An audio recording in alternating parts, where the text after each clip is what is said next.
You're listening to the 49 Carats Podcast, a 49ers Goldmine production with Stephanie Sanchez.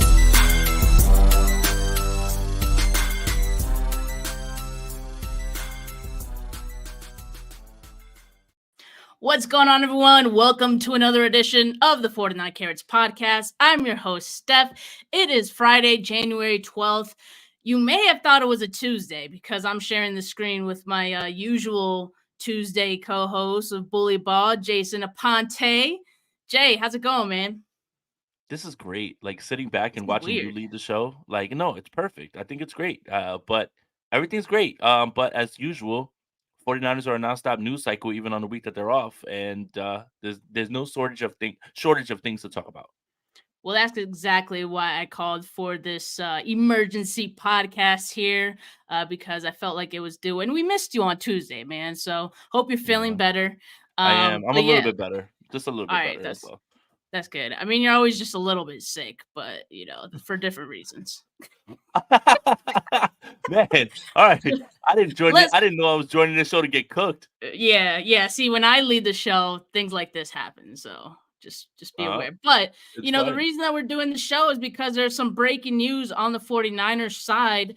49ers assistant general manager Adam Peters has accepted the Washington Commanders general manager position.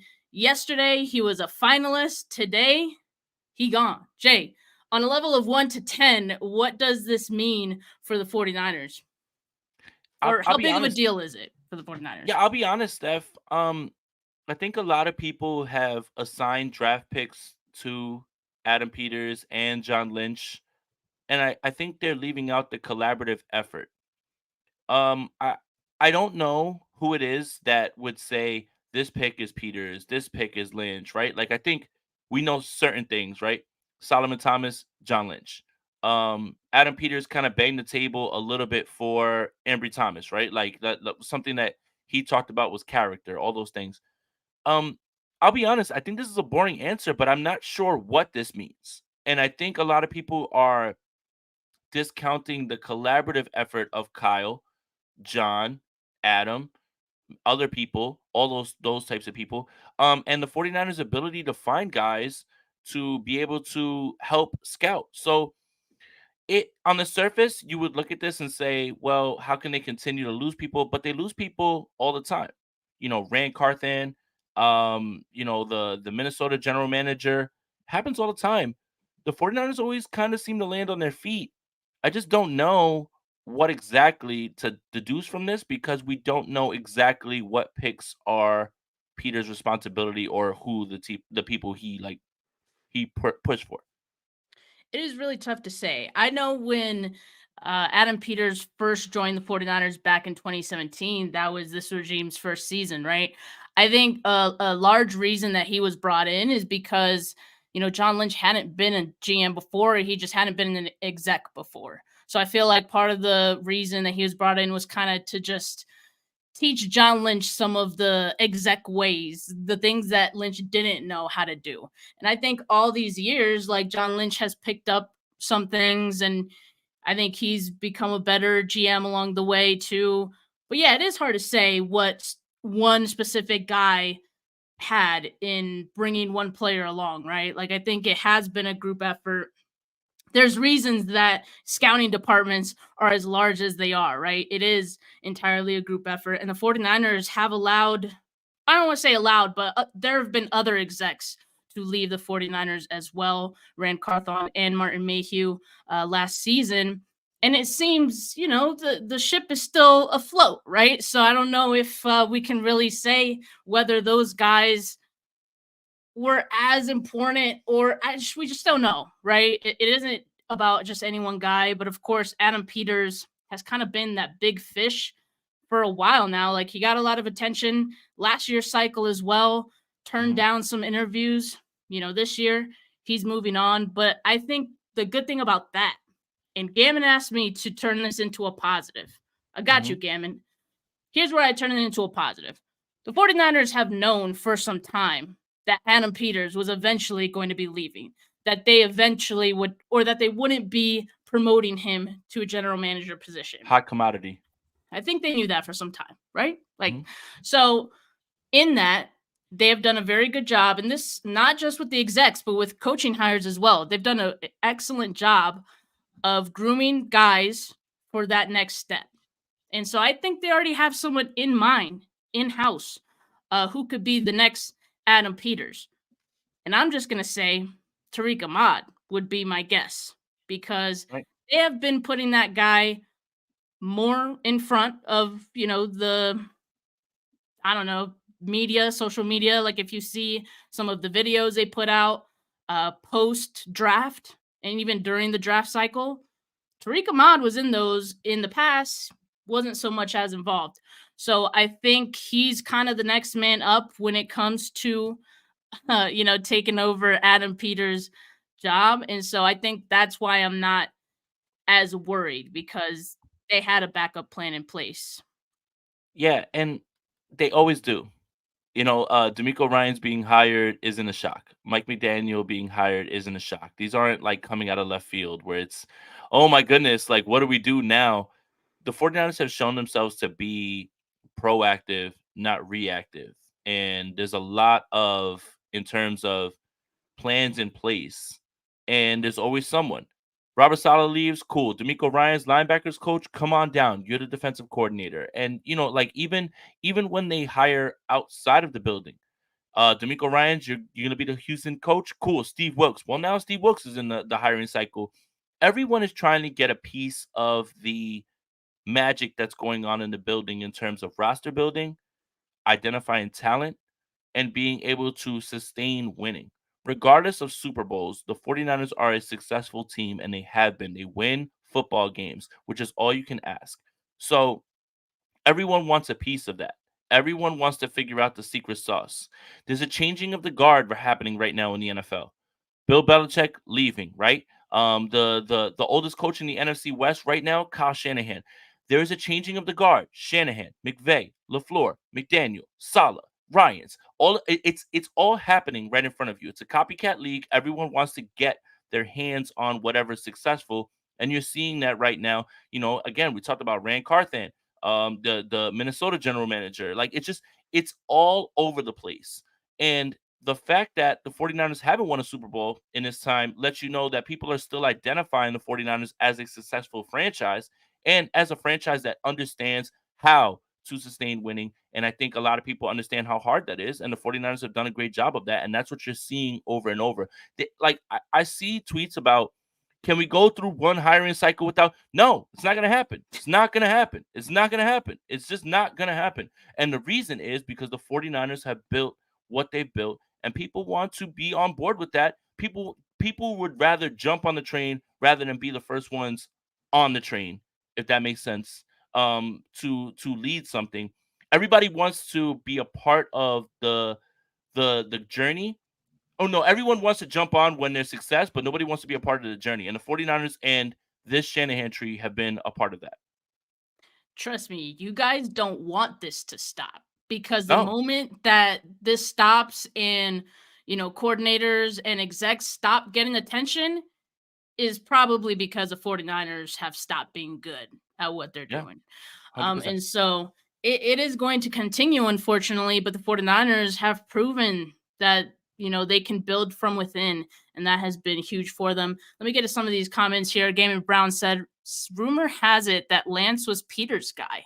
I don't know. That's a crazy rumor. We've heard a lot of things about like who is responsible for drafting Trey Lance because of just how big that was and how it just didn't turn out well. I don't think we'll ever know. Maybe there'll be a 30 for 30 in the future and some guy will spill the beans. But as of right now, I don't think we know. And rumor, I'm not taking too much stock in that. Yeah. Uh, I I but think that's a popular sentiment. But I don't think, again, rumor and fact, we're not gonna find out until someone writes, you know, Inside Camelot, the book or whatever about, the like everything that happened, diving into the number 3 pick. So yeah, I don't know what to deduce from that. I will say this. Think about a team that could send 3 first round picks for a quarterback that they hope would like change their franchise and have sustained success like the 49ers have.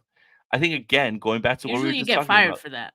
Oh, yeah, I mean, that's a fireable offense, right? Like, and Yeah. usually you lose a bunch of games, but see, that's the 49ers roster building. That's the magic. That's what everyone would love to whiff on a number 3 pick that badly and keep their jobs, only because they have won so many games. So again, everyone wants to get a little bit of the magic. They just want to figure out what's the secret sauce, and they will take who they will take from there. And there's a lot of great minds, and I think, again, identifying one person as a huge loss discounts the collaborative effort of everyone.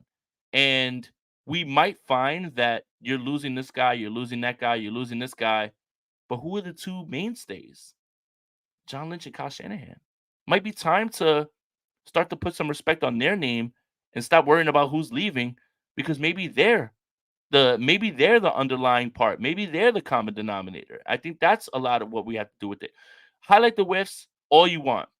Highlight the misses all you want. Look at the hits. The hits have not just been guys who play.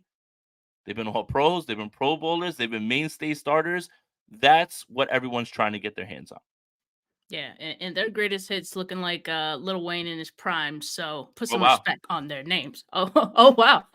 Oh, wow. We're getting a couple questions here. Do we receive any compensation for this?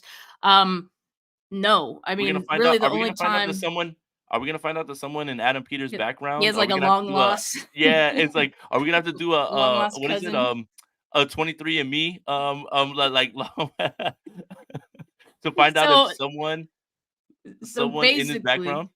yeah. So basically, what Jay's alluding to is the fact that only only execs or coaches who are diversity hires, then the team who loses them gets the comp picks for them. So to my knowledge, I mean, I don't know, there could be some long lost cousin out there with some bloodlines that maybe we're not privy to, but to my knowledge, Adam Peters would not get the 49ers a comp pick for taking this job. So that is the one, I guess, drawback from all this. But Tariq Ahmad, he, on the other hand, if he becomes that guy, he would certainly be someone who, if he eventually becomes a guy who gets a lot of attention and then then departs in a few years, he would be someone who would earn the 49ers some comp picks. But yeah. Gammon shot for the donation. He says the real reason Adam Peters left, he was tired of Kyle Shanahan forcing him to draft kickers and running backs in the 3rd round. You know what? There could be something to that. Steph, the young man from Michigan, Donovan something. I'm like The running losing back? his name. Yes. Mhm. Pack your bags, buddy. You are a San Francisco 49er. And I hope you enjoy Texas. I hope you enjoy Texas, and I hope you enjoy good weather and good tacos, because you, my friend, are a San Francisco 49er. Book it, and nail it.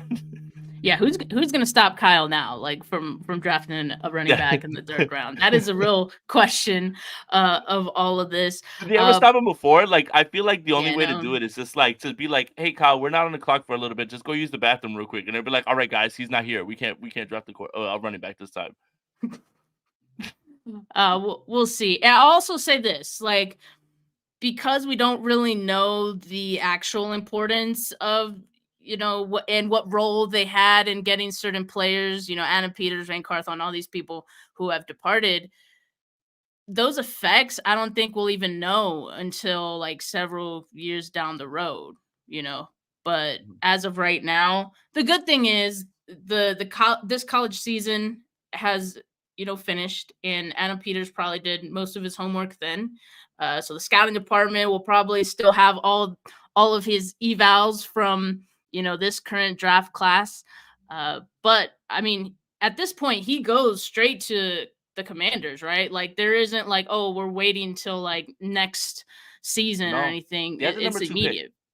They have the number 2 Yeah, pick. Like that gotta get is to work. yeah. I mean, that's not small peanuts, and they've got a decision to make. About Sam Howell, and again, when he comes in, he's not tied to him because he didn't make that pick, and he's got a lot of work to do. He's got a lot of work to do for a few reasons, and this is why I feel so bad, or I feel poorly for Ron Rivera. Ron Rivera wasn't just tasked with coaching the Washington Commanders. Ron Rivera was tasked with fixing the culture around the Commanders in terms of all the terrible things that have gone on while Dan Snyder was the owner. Now, Adam Peters is going to be the first person to get his hands on this organization that is owned partly by Magic Johnson and so many others that feels like a staple NFL franchise. He's got a lot of pressure to smash this first draft and fix something that no one can fix because of the stink around the organization and Dan Snyder. So Adam Peters got to get to work right now, and he can't miss in this draft. He cannot miss in this draft. On that number 2 pick, you are looking at a rabid fan base that is excited about this hiring, as they should be, and they want change. You've got pieces. Terry McLaurin, this is Adam Peters' grand scheme. This is big brain move. Pass on Terry McLaurin in the draft. Find a way to be his general manager and have him under. It's like, all right, Adam Peters, like, are you just messing with me, like, and me in particular? But no, he's got a lot of work to do, honestly, Steph, and I think that's a lot of pressure that he's under. But some guys like that. Some guys thrive wanting to build something from the ground up, and that's exactly what he's going to be tasked to do in Washington. We got a question from Rick Diaz, who asks here, specifically to you, Jay. Do you like tacos or burritos? Yes or no? I just want to know. I love them all. Tacos, burritos, tamales, everything, man. Like, why do I gotta pick? Why do I gotta pick? If I'm in the mood for a taco, I want a taco. If I'm in the mood for a burrito, if I'm in the mood for a tamale, like, all of it. All of it. I don't discriminate. Anybody who discriminates and says one over the other, you just say you don't know food. Like just say you don't know food, man. I want it all. I'm not gonna sit here and say one or the other. I want them all. Everything. Give me all of them. I am literally that guy in the meme that is like sitting there with like 3 plates and he's like holding another plate, like he's got 2 on his knees, and that's me. I want tacos, burritos, tamales, all of it. Give me all of it, man. I always walk into a Hispanic household and tell them I haven't eaten for 3 days, and who could argue with me because I'm so skinny? And they give it to me. They give everything to me. Everything. Yeah, so I bet. That's it. Yeah, of course. And that's why, Latin restaurants always have the combination plates, because we can't choose. I mean, No. it's all got to be in one plate. So yeah, big pupusa guy is what Bay Area Baller says. Eric Price. Yeah, man. All of it. You know, and I'm all about the all that. pupusas. And like everything. Like, why do we have to choose, man? Like, it's no choosing. It's cruel. It's cruel. You can't, if I go to a taco truck and they only have tortas, I'm not gonna sit there and be like, "Where's the tacos, bro?" I'm gonna be like, "All right, we eating good." Like, why do we got to do this, man? And it's the same thing in sports. Why is it either or? Can't we just say we love them all? Like at certain points, not teams, certain players. And I think there's more about NBA and like LeBron and stuff. But whatever, that's a whole other podcast for another day. Let's not derail too far. There's one more thing I wanted to say about just this move, right? So, because I think there's going to be more moves to come out of Washington, as Albert Breer here reports. Adam Peters' contract isn't signed quite yet, and that could be because there are other execs in play here in Washington whose roles hang in the balance, including former 49ers exec and current Commanders GM Martin Mayhew. I also thought that he'd like to stay if Peters did get the job, but like, I thought because they've worked together in the past, that he'd be like a shoo-in to stay, but I don't know. It might not be that simple. I know a lot of people have thrown out the idea of Mayhew potentially returning to the 49ers if he isn't kept around Washington and if he doesn't land anywhere else. Like, would you welcome that? I would. But I would think you're discounting the fact that other teams would be looking at Martin Mayhew as an asset. Exactly. And there's a lot of other teams that are going through things like that, right? Like right now, where they're going through regime change, and it's tough to say. I mean, of course you would, but then think about this: you go from general manager to something lower, and it's a familiar franchise, so I guess maybe that sweetens the deal. But I wouldn't discount the fact that people would be looking at Martin Mayhew and say, hey, I think he didn't do necessarily anything wrong in Washington. There was No. fundamentally other things that were really going on with Washington. And this is what I'm talking about with Adam Peters and what he's up against. You're not going to look at Martin Mayhew and say, oh my God, they drafted this guy and they drafted good players. I mean, many of the players that they have that are studs are homegrown, right? You miss on the quarterback, but they didn't take Sam Howell with a high pick. There's nothing that Martin Mayhew really did that's egregious, in my opinion. Mhm. I mean, they hit on Benjamin St-Juste, and they didn't have to spend much on him, right? Like, these are the types of things that I think other franchises are going to look at. So I would just say that I'd love for him to come back, but he would have to take a demotion. But you'd be discounting other teams that would look at Mayhew as an asset to their front office as a general manager. Yeah, I think so too. And as we were talking about earlier, it doesn't just end with, people sniffing around the 49ers for GMs. They're looking for coaches as well. And the latest one to get an interview request is 49ers passing game coordinator Clint Kubiak. The Bears are going to interview him for their offensive coordinator job. It doesn't end. It just doesn't end. Well, think about this. Bobby Sloak's about to get a job After 1 year. It's crazy. After 1 year, and Yeah. he worked at PFF. So maybe there's Respect hope. PFF, pal. Respect the dorks, Bucko. It just, again, everyone's trying to figure out how to steal some of the magic. Just steal the magic, right? Like, and everyone's talking about comp picks. Clint Kubiak's white. Let's just, yeah. I think the whole Mike McDaniel thing confused everybody because Steph has a way more eloquent way of going about this. It's just like, if you name somebody, I'm gonna say he's white. That does not count. It does not count. You don't get a comp pick for that. That's why Steve Wilks needs to stay around 1 more year. If Steve Wilks sticks around for 2 years and becomes a head coach, then you get your compensatory pick. But it goes back to what we were talking about. Everyone looks at this team, regardless of the Super Bowls. I know, Jedi. I'm just being funny. I'm just being funny. Like, don't, I'm just being funny. That's all. But everybody looks at this team organizationally. I hope I said that right, top to bottom, and everyone wants a piece. Who can we take? And look, who can argue with the success? DeMeco Ryans is in the playoffs. Mike McDaniel's in the playoffs. Matt LaFleur is in the playoffs. Sean McVay is in the playoffs. Every single one of these teams, and look, you can make the argument that if Aaron Rodgers doesn't tear his Achilles in week 1, Robert Saleh will be in the playoffs. Everyone wants to try to find a way to get on board with everything. And everyone is. One way or another, this league is in one way, one form or fashion, running something that Shanahan's done. Talking about organizationally, or we're just talking about scheme-wise.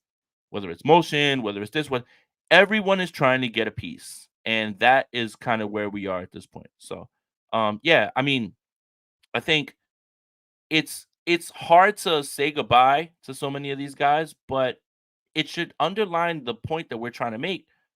Your team is at the forefront of innovation in almost every single way, in terms of scouting, roster building, scheme, everything right now. So it's just, while you look at this and say it's a loss, these are all wins, because you have to trust 2 things. 1, everybody's trying to be like the 49ers, and 2, they continue to find guys that just step right in.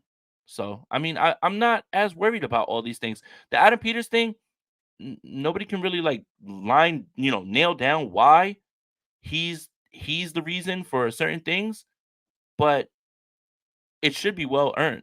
And I think for a fact that everybody is trying to be like the 49ers is always the best. Yeah, and Peter does ask a good question here in the comments. Why do bad teams often choose Niners front office and coaching staff? Why not get a piece of the Chiefs, Rams, or the Bucks, since they were recent Super Bowl champs the last few years? I think Eric Bieniemy's in Washington. I mean, yeah, they've had guys leave as well. Matt Nagy? Yeah. Matt Nagy left?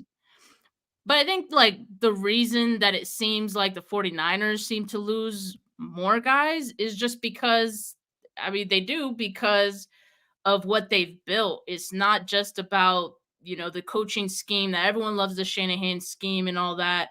It's not just about loving, the defense and what they've built there. It's not just about, like all the great players they've drafted. We want a piece of that.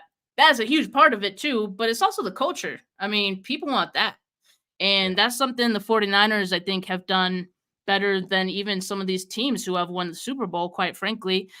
So I don't know. But you have any other answer for that, Jay? Well, I mean, look, the Chiefs, Eric Bieniemy is the play caller now, and whoever is going to be the new coach, if it's Ben Johnson, then I think Eric Bieniemy kind of becomes a moot point because it's going to be Ben Johnson's offense from Detroit. Matt Nagy left the Chiefs and then rejoined the Chiefs after he flamed out in Chicago, and Raheem Morris is about to be in the discussion because regardless of what we think about the Rams have put together an impressive season based on the fact that they've lost so much talent and they've been able to win games. They're in the playoffs. I think everybody is, right? Like I think everybody is. Everybody in one way or another is trying to do that. With the Bucks, you can't say Bruce Arians, he quit. I don't think anybody's really looking for Todd Bowles right now, even though I think he's a very good coach. I think he's a leader of men. Seems like he riles the guys up. Todd Monken was a Bucks guy. He is now the Ravens guy. It's everywhere. It is everywhere. But those guys aren't the innovators right now. The Shanahan offense are the innovators. Mike McDaniel with the cheat motion, and Shanahan with all the motion. Everything is it's the Shanahans, the tree. If you're in, you're in. The playmakers, like that podcast, if you're in, you're in, and then there's a notch under it, and everyone's trying to catch up. So it has happened 100%. Like it's happened 100%.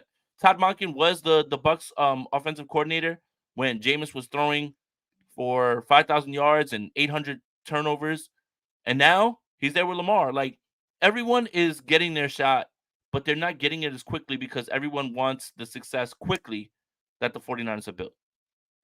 Yeah, quickly. And I mean, the guys who have left have shown they can turn things around pretty quickly. So the more that happens, the more interest the 49ers coaches, execs are going to get.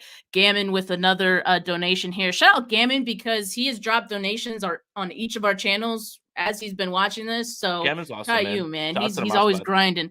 But make sure that you like and subscribe on both of our channels, Steph 49K and then Jason Aponte 2103. But Gammon says John Lynch reading Twitter and seeing the faithful upset that the 49ers lost their GM. Lynch must be saying, am I a joke to you people? Yeah, Lynch is this close to accidentally on purpose liking a tweet that he probably shouldn't have in the middle of church.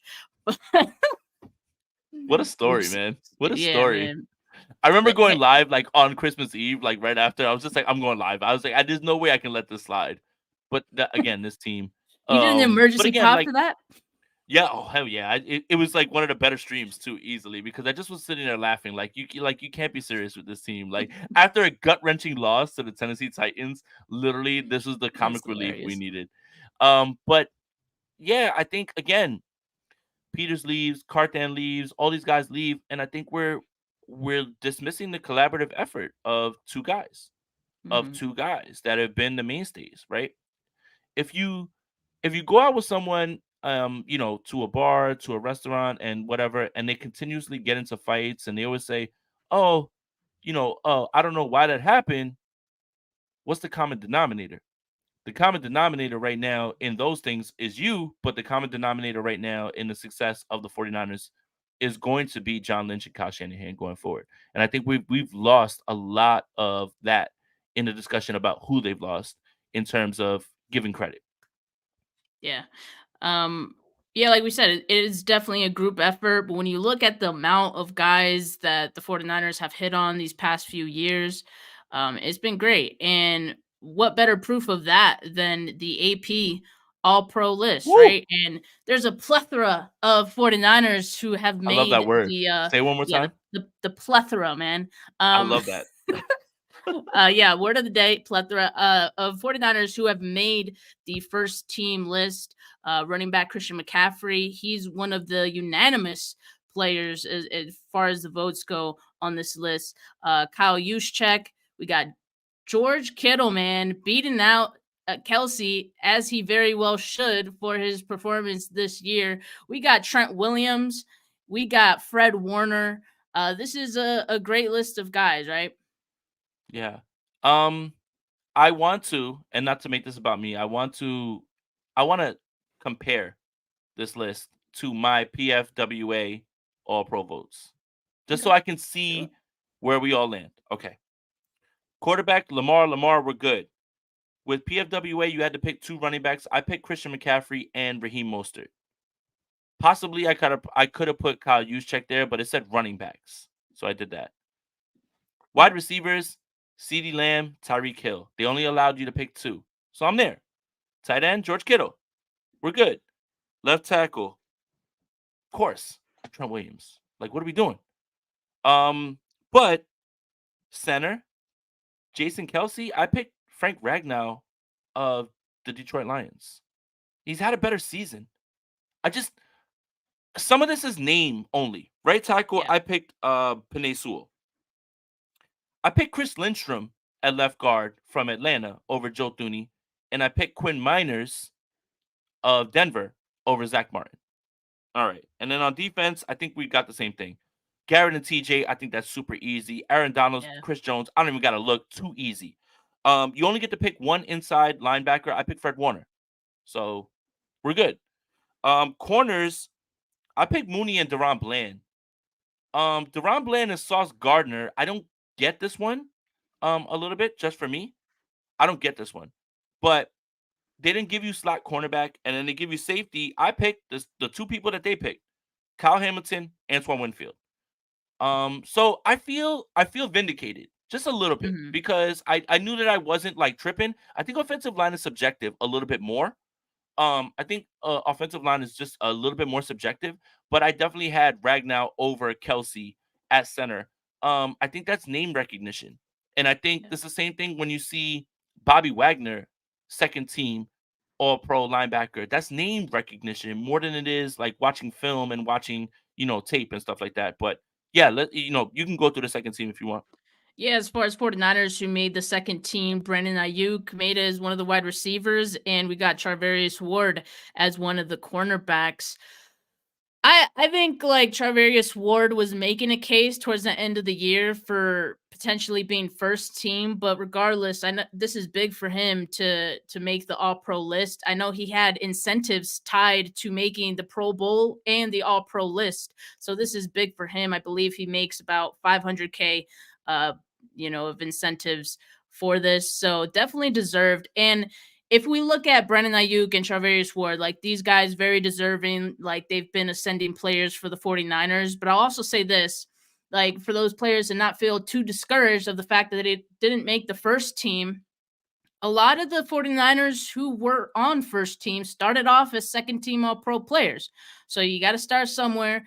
And I think this is just a stepping stone for these players to eventually make it to first team. Are you muted? I'm sorry. Brandon Ayuk being here, second team, it shouldn't make you upset. It shouldn't. You know why? Because Tyreek, CD, and Amon-Ra St. Brown were absolute dogs this season. And that's no slight at Brandon Ayuk in any way. I Mhm. don't want anyone to, when I voted for All Pro, I voted for the guys that have had the best season. Do you think I want to vote for Dallas Cowboys? Like, do you think that I wake up and I want to like push a Dallas Cowboys agenda? I tried to be as objective as I could be. And Amon-Ra St. Brown has been one of the best wide receivers this entire season. So Brandon Ayuk being here and Puka Nacua, incredible season. Steph, you did an interview with him, right? So you were on top of that, like before that, or did you get to talk I to him? did a little I at the combine. I asked him Yeah, a couple questions. Yeah. there you go. So Puka, Mike Evans is one of the I will stand and die on this hill. Mike Evans is the most slept on, underrated receiver in the history of this game of that we call football. He is doing things that nobody has ever done in this league, and yet somehow no one ever brings him up. So I like this. But it shouldn't get you upset that Brandon Aiyuk is here. AJ Brown had a phenomenal season. It started off really hot and it fell off fine, but it shouldn't make you feel bad. Like it really shouldn't. I don't see a world where Brandon Ayuk makes the first team All Pro over CeeDee Lamb, Amon-Ra St. Brown, or Tyreek Hill. I just don't. I just don't. And that's not a knock on Brandon Ayuk. And then when you look at everyone else that's here, Kyron Williams had an incredible year. I would have, me specifically, I would have given it to Raheem Mostert. Raheem Mostert had 20-something touchdowns this season. Raheem Mostert over Kyron Williams, in my opinion. Just my opinion. Dak Prescott feels fine here. I guess we're going to have a discussion about Dak and Brock. That feels fine to me. Again, our opinion of Brock is completely different than everyone else's opinion because everyone else still knocks Brock down for just being a part of the team and not being right. Like whatever it is that they come up with their arguments. I don't have a problem with that, right? Sam Laporta, tight end. I'm just glad that Travis Kelce's not on this list because he's not one of the top 2, 3, 4 guys this season. He's just not. This season, he's just not. Sam Laporta absolutely outplayed him. Offensive line, that is very much like subjective. I picked Chris Lindstrom in mind for first team, all that stuff. Look, Micah Parsons, Max Crosby makes sense. All of those guys, everything here makes sense except for Bobby Wagner. That's the one that kind of gets to me a little bit. That one gets to me a little bit. That's the name thing. Yeah, that's name recognition. That's like the Make-A-Wish All-Pro Pro Bowl thing. It's always just the last 2 years it has been. I'm sorry, Bobby. Look, Bobby, you're a Hall of Famer. You're a Hall of Famer, Bobby. But that's Make-A-Wish, like Pro Bowl, All-Pro stuff. The Mooney Ward and Sauce Gardner thing, I have a little bit of an issue with. Just a little bit of an issue with. Because I don't know unless you're coming up with they don't throw his way, all those things. You've got a guy who leads the league in pass breakups, who has 5 interceptions. Like, what do you want from Charvarius Ward? Like, what do you want from him? So for me, I don't get that one. So I know that was long-winded, but I'm good with Jesse Bates. I'm good with Jesse Bates there as well, too. I think he was somebody who, if it wasn't for Antoine Winfield, would have been the guy that I would have voted for. But you see how the Pro Bowl's funny? Antoine Winfield doesn't make the Pro Bowl, All-Pro. Amon-Ra St. Brown doesn't make the Pro Bowl, All-Pro. Like, the guys who are actually watching the game, and not the fans that are actually voting at times, the casual fans, they actually know. So I feel vindicated a little bit just because I'm just like, damn, all these guys deserve to be there. But for me, the biggest thing is like Kyron Williams, Raheem Mostert over you. And I didn't vote AJ Cole over Mitch Wisnowski. I want to make sure I make that very clear. I voted for Mitch Wisnowski. Mitch Wisnowski was the best punter this year. 15-yard penalties aside. Yeah, Jay's just trying to tell us that he knows ball, all right, which is something we already knew. But to spare you, Jay, yeah, I didn't include the special teamers on here, and also because there weren't any 49ers on the list. But Mitch Wisnowski has had a good year. Look, we got a question from Super Chat here from Desmond. With the potential for Wilks to land a head coaching position, who do you all think replaces him as defensive coordinator? I'll let you start on this one, Jay. Oh, man. I believe that Steve Wilks isn't leaving. But I'm going to go with this hypothetical that Steve Wilks does leave and takes the head coaching spot. I think the easiest answer is Chris Kocurek. I think that's the easiest answer. But Chris Kocurek has said many times, I am not interested in that. I just want to coach D-line. But I think when they talk to him and they get into that process and they actually get into, the idea of someone who is familiar with everything, I think the odds-on favorite, if we were doing like a betting thing, I think it would have to be Chris Kocurek. Wouldn't you think, Steph? I don't know. I disagree. Just because, Good. he's said that he doesn't want to be a defensive coordinator, right? Like I think he's staying true to that. I don't see that changing. So no, I don't think so. I think maybe Johnny Holland.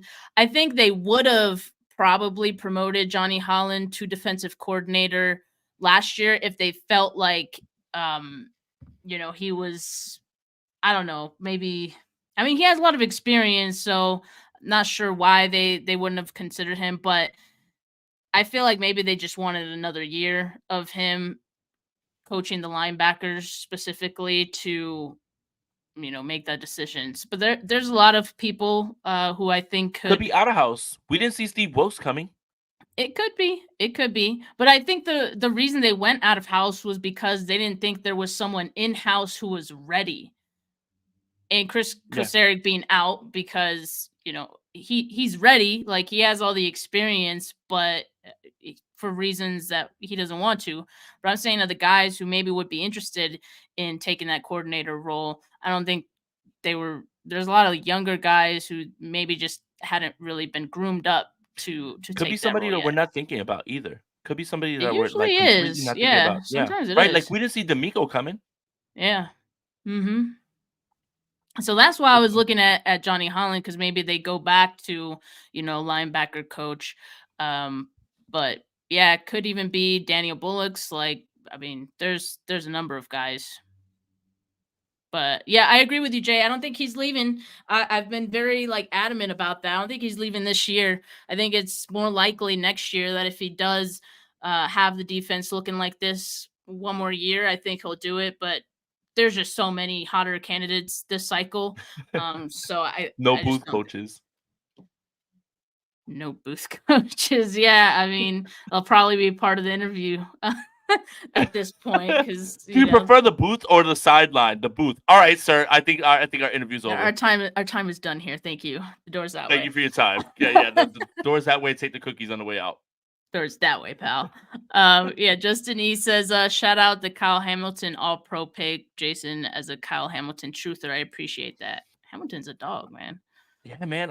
I'm really excited that although I have disagreements, I still was on par with what everyone else thought.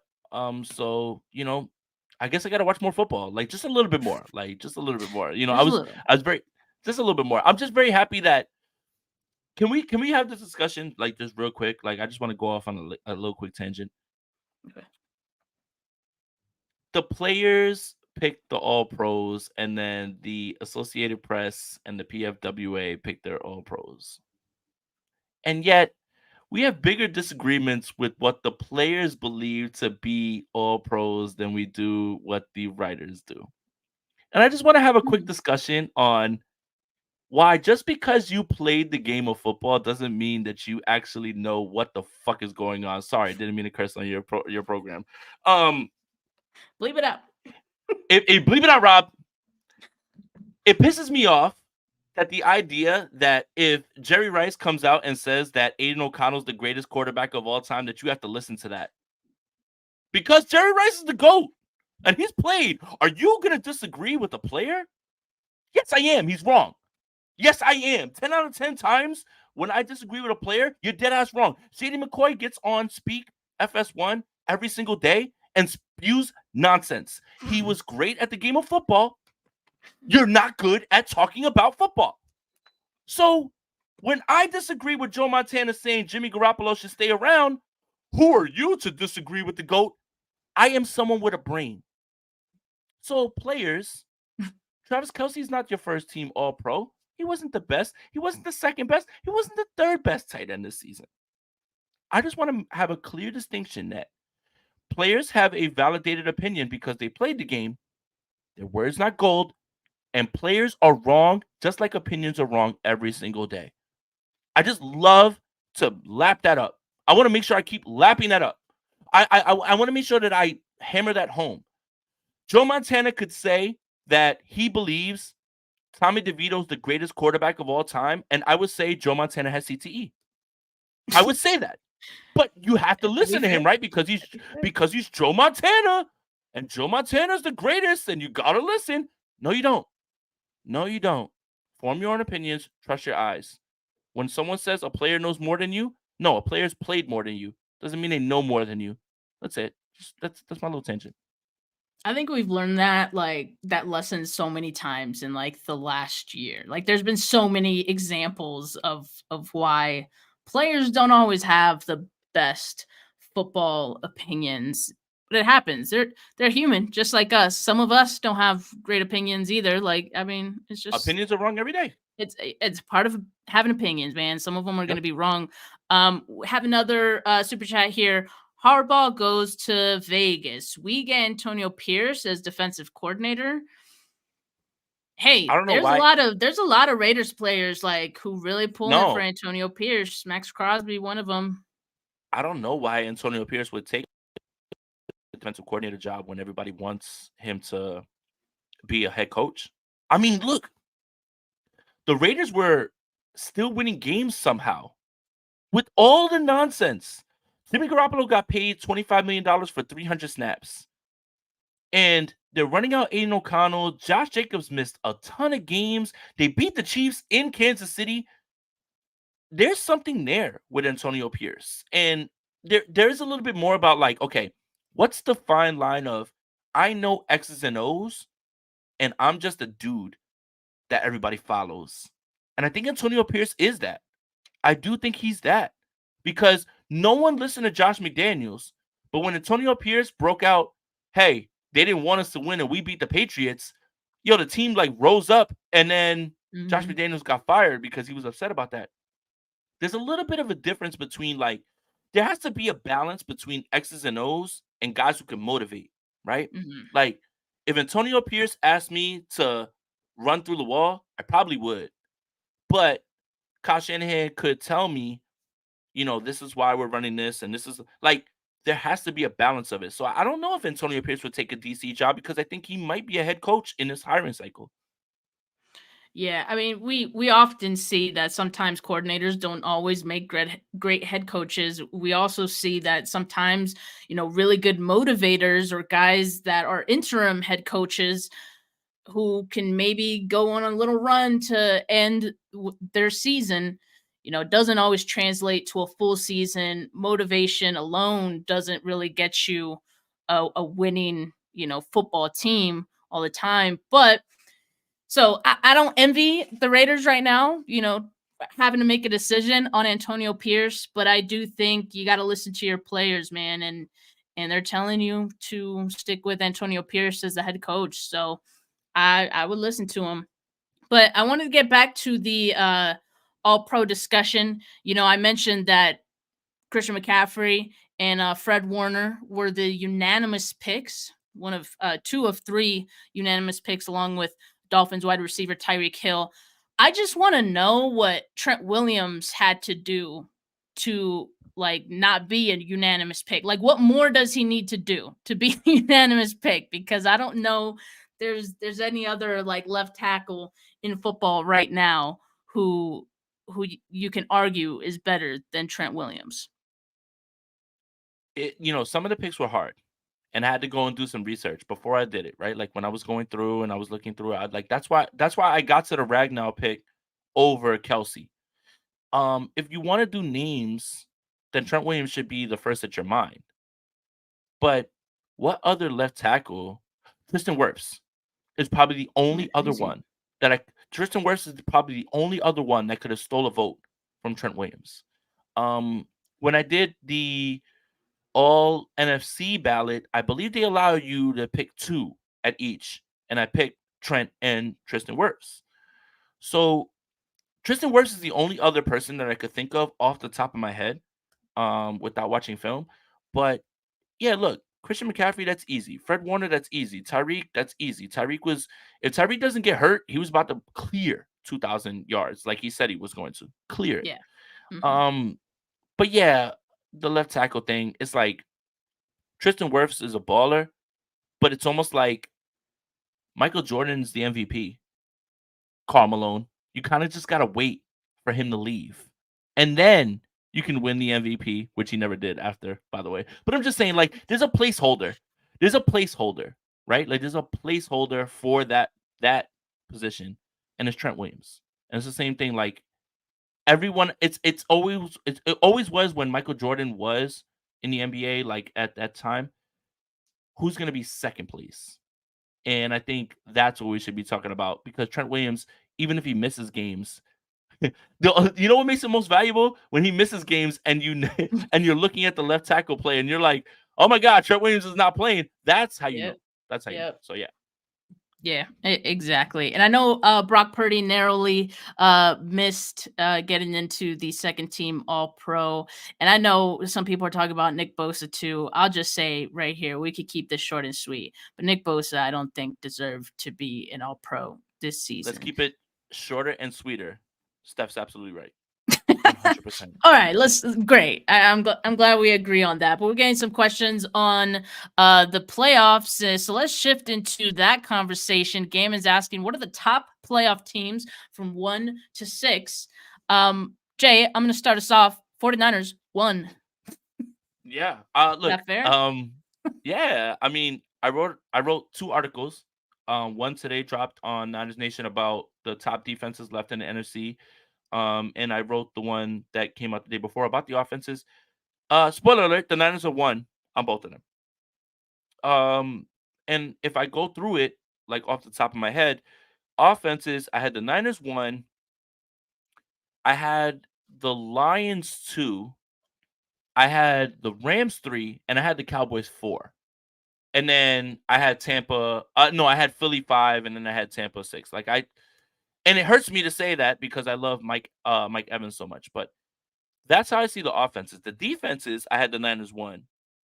I had the Cowboys 2, and it was very close.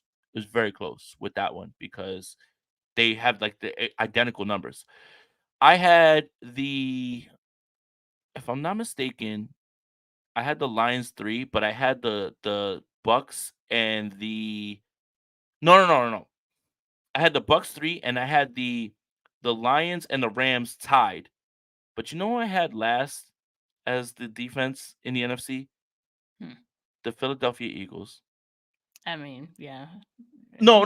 But I want to make sure. Hold on. I want to make sure that. I get through this. Yeah, I want to make sure I get through this, and I say it as eloquently as possible because I could just jump on here and just yell, frauds, whatever. I want to make sure I highlight how porous the Eagles defense has been. And I'm pulling it up right now, Steph. I'm just like buying for time right now because my MacBook is like 300 years old. But the Eagles are at the bottom of the NFC in nearly every single category that matters. Yeah. Literally every category that matters. And that and that with the tape itself will tell you like where they are at this point. There's no way you can there's no way you can put a spin on the Eagles barely beat the Giants on Christmas Day. But here's some of the numbers. In the NFC, remind you, there are 16 teams in the NFC. 16. The Eagles are 13th in yards allowed per game, 15th in passing yards allowed per game, 11th in interception rate, 10th in sacks per pass attempt, 14th in points allowed per game, 15th on third down, 13th on goal-to-goal situations. Look, Matt Patricia ain't saving y'all. Matt Patricia ain't the answer. He's not walking through that door and saving y'all. The Eagles stink. Oh my God, they stink. Like, it's so bad. Like, it's like you could look at it and you can say, oh, we're hating because, we're Niners fans. The Eagles are objectively not a good football team on any. The only thing they do well, the only thing the Eagles do well is the touch push. Objectively. That's it. That's all they do. They can't throw the ball. They can't run it.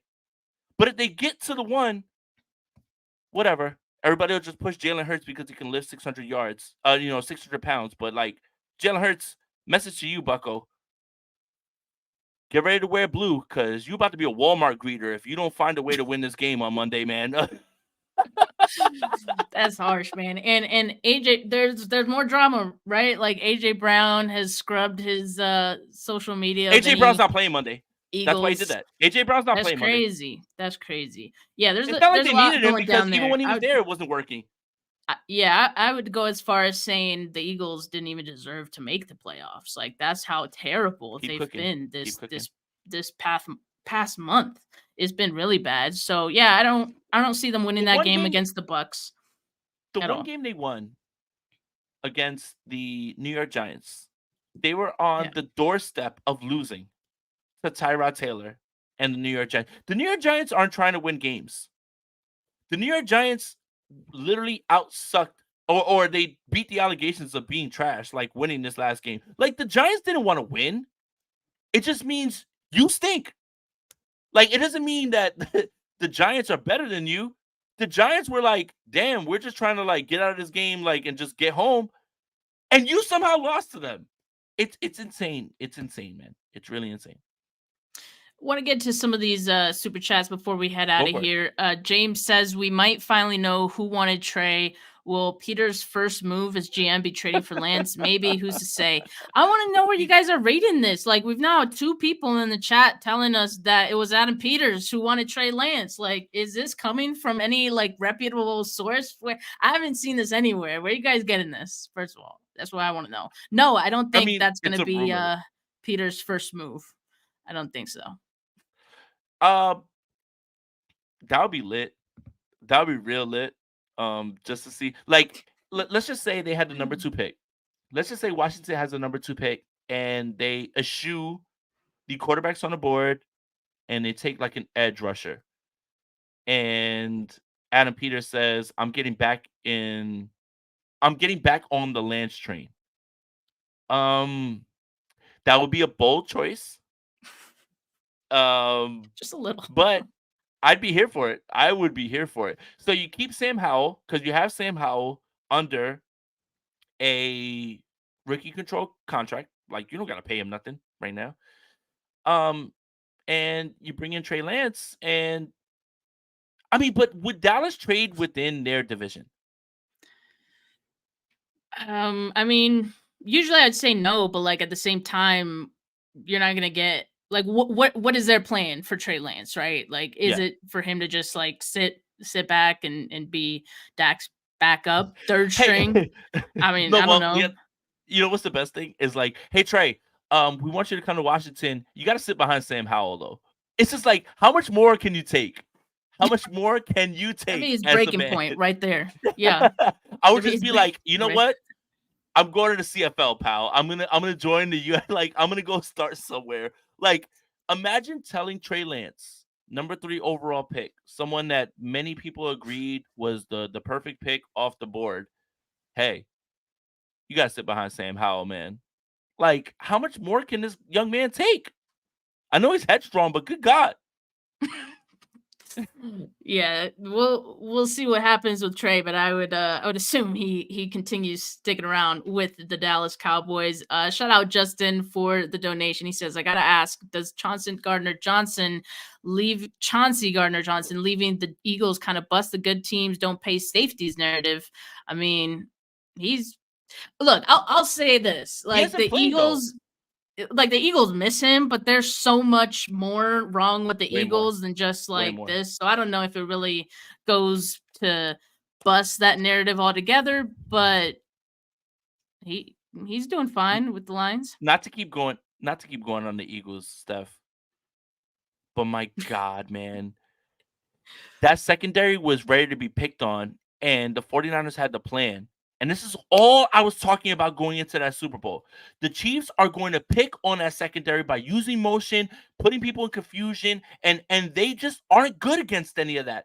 But there was something about the Eagles last year. You ever notice a team that just has like everything going for them? Oh, the mojo is perfect. They win all the games, right? Jalen Hurts had an incredible season last year. Like all of those things were going for them, but the flaws were there. But you ignore all that because of the winning. So when people point that out last season, when I said Jalen Hurts is a one-read passer, he doesn't know how to throw the football down the field. You are looking right now not at the exception, or you're not looking at the rule. You're looking at the exception. The Eagles themselves, right now, are an anomaly because Nick Sirianni ran that team, and they ran into who they ran into, and then Brock Purdy gets injured. Guys were wide open. That secondary's been waiting to get like cooked. And now this season, you hear Darius Slay say, I can't wait to not play in Philly because I'm tired of getting booed. I got an answer for you, Darius Slay. Be fucking better and stop sucking. Like, I just wish you would just like stop sucking. If you weren't trash, people wouldn't boo you. You've been trash. You look at how they started. They were 10-1, right? Like 10-1, something like that. I think it was, or Yeah, 11-1. The only game they won was a Christmas Day matchup with the Philadelphia Eagles, with the New York Giants, in which Tyrod Taylor started, and they almost blew that one. Just admit, look in the mirror. The Philadelphia Eagles were a one-year wonder. Everything about them was a one-year wonder. They've got great players. They do. And that helps. Like, Lane Johnson's a dog. Jason Kelsey's a dog. Dallas Goedert's nasty. A.J. Brown's great. But y'all not like that. And Nick Sirianni, pack your bags, bucko. I hope you learn Chinese because you're fired. Once you lose to Tampa on Monday, you're fired. You are fired. And Bill Belichick will absolutely step right in and figure out a way to get them That's done. a rumor. That's the rumor, right? That there's one mystery team that would be interested in Bill Belichick that hasn't fired their coach yet. You would have to assume that team is still in the playoffs. Philadelphia Eagles, Nick Sirianni. Better learn Chinese, buddy. Better learn Chinese, Invading Robots, thank you for the donation. My fave and second fave 49ers content creators, keep up the great work. We appreciate the love. Hell yeah. James wants to clear something up. He was being sarcastic with his he's the one who said earlier that it was Peters who drafted or wanted to draft Trey Lance. He was being sarcastic. But he says, however, to laugh and think this would be absurd. Can't agree with you there. There is some sense there, and Howell is gone regardless. Look, I'm not saying that like Adam Peters didn't do it. I'm just saying we don't know. You want my honest opinion? You're not gonna like it. I think it was Kyle Shanahan who drafted Trey Lance. That's what I think. There's no way there was a quarterback. There was no way there was a quarterback that was drafted that isn't Kyle Shanahan approved. Yeah, there's no way. He has a final say in everything. So no way. There's no way. And literally, he was trying to correct his wrongs, right? Or whatever it is. Because I think the bigger debate is who was the one that pushed for Jimmy Garoppolo to sign his extension? That was John Lynch. Right. So they've both made some decisions with the quarterback, So we're moving to 3. Kyle Shanahan has someone who is going to engineer his offense going forward. If you don't believe that Kyle Shanahan wanted Trey Lance, I've got a bridge to sell you in Brooklyn. There's no way that Kyle Shanahan would allow them to be like, we're drafting this guy. Deal with it. No. So Kyle Shanahan's in on that as well too. So again, it's hard to place all that stuff on Adam Peters. Sure, look, all right. Let's do an audit of ourselves, Steph. Right? Adam Peters might have wanted Trey Lance. John Lynch might have wanted Matt Jones. Kyle Shanahan wanted Trey Lance. Steph Sanchez and Jason Aponte wanted Justin Fields. And I stand on that. I will stand on that because that's exactly how I felt. But what happened didn't take place. And yet, here they are on the preface of a Super Bowl, even with all this, right? Like, this is exactly what everyone is trying to steal from. Imagine blowing 3 first-round picks on a player, missing, and then being the team that everyone wants to steal from. That's a perfect way to end this entire discussion in terms of Adam Peters and everything. Still, Justin Fields should stay in Chicago. Yeah, I think he probably will, but they're gonna be tempted for sure. So you just never know. The good thing is the 49ers have a first-round pick once again this year. The other good thing is that me and Jay are going to be at the Senior Bowl this year. Yeah. So make sure that you guys keep it locked on our channels at all times. Make sure you like this video. Make sure you subscribe to the channel. Not just my channel, but Jay's as well. Steph 49K, Jason Aponte 2103. And I think we'll be back on Bully Ball Tuesday, unless Jay comes up with some excuse. Tuesday, an excuse? What you mean? I had a horrific cough, and I would have looked crazy trying to speak. Horrific. Horrific. Right. That's the word I'm using. Fair, Perfect. bucko. Steph, All right, I didn't jump on here to get cooked, but like, let's keep it going. Well, we hope you guys enjoy the games this weekend. We're gonna enjoy it because we're not gonna be Wait, stressed Steph, out. real quick. Let's make your picks. It's Friday. Make my picks. Go. Okay. I mean, here's what I think is going to happen. All right. Some you might not like, but here's what I think. Not what you. No. Who do you think? Gut. Like, go with the gut. Go with the gut. No, I am. This is what This is who I think is going to win. Okay. The Bucks, the Rams, and the Cowboys. Okay. And then the AFC. I think the Browns are going to win, but it's going to be a close one. I think the Chiefs are going to win because the Dolphins are not, like, I am betting the under on that game. One, because it's on Peacock and they're not letting anyone else watch it. And then two, because it's going to be cold as hell. And I don't think Tua is going to be able to do anything. They're not going to be able to function in that weather. I don't think that Mahomes is going to be any better. But at least they have some experience in the cold. So I'm going to give that one to the Chiefs. And then, of course, the Bills over the Steelers. Okay. Give me the Bucks. Give me the Lions. I'm in now. Sam Laporta is going to play. So I'm in now. Like, I'm in.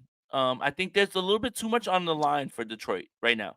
I think the Rams are the better team, but I think there's too much on the line for Detroit for the city. Like, they're going to play Lose Yourself and some terrible Eminem song that's going to get them super hyped up, like whatever it is, like, and they're going to win. And then Dallas is going to win as well, too. When it comes to the Browns and the Texans, I think the Browns win as well, too. But I do want to point out that the fact that the Browns beat the Texans and it was so close, CJ Stroud didn't play in that game. So I want to make sure that we get that clear, but I think the Browns are just too good. And I agree with Steph. The Chiefs-Dolphins thing, Tua's never won a game under 40 degrees. Today is not that day, and that doesn't mean that the Chiefs are good. It just means they ran into the right opponent. And give me the Buffalo Bills over the Steelers. I mean, Mason Rudolph, like, I'm straight. Like, I'm good on that. Yeah, Gammon wants us to write our picks down, stand on business. Well, you know what? It's on tape. It's on tape. Yeah. All right. Yeah. Put it on tape. We putting it on the tape. Hold me accountable for my picks. What? Am I not held accountable enough? Like, come on. I stand on mine. I stand on. Dude, I'm still held accountable about my Brock Purdy training camp takes, and I've like literally apologized like 300 times. Yeah, Rob too. It's like, you deserve it, bucko. All right. Well, on that note, we're going to end today's show. Make sure that you guys like this video. Make sure you subscribe to the channel, not just mine, but Jay's as well. Make sure you guys enjoy this weekend's games. They're going to be great. And I'll be live. I'll be going live this weekend once we find out who the 49ers are going to be playing next weekend. So make sure that you guys tune in for that. Have those notification bells on. Hold on. I see it coming up. I don't want to say his name, but I want to say certain cheese. Don't post it. Certain cheese. Go Niners. I've been watching since '89. Can I get a shout out? Shout out to you. 100%. And I think he knows what he was doing, trying to get a shout out with a username 100%. Like that. I'm not trying to get Steph's channel banned or anything like that. But hey, shout out to you, bro. Since '89, hell yeah, man. And I think this is the year, man. I'm gonna say one more time on Steph's channel. If not now, then when? This is it. This is it right now. All right, y'all. But yeah, we're gonna have great playoff content for you guys. For the next few weeks, the next month, in fact. So make sure you guys keep it locked. But for now, have a good rest of your Friday, folks. Peace.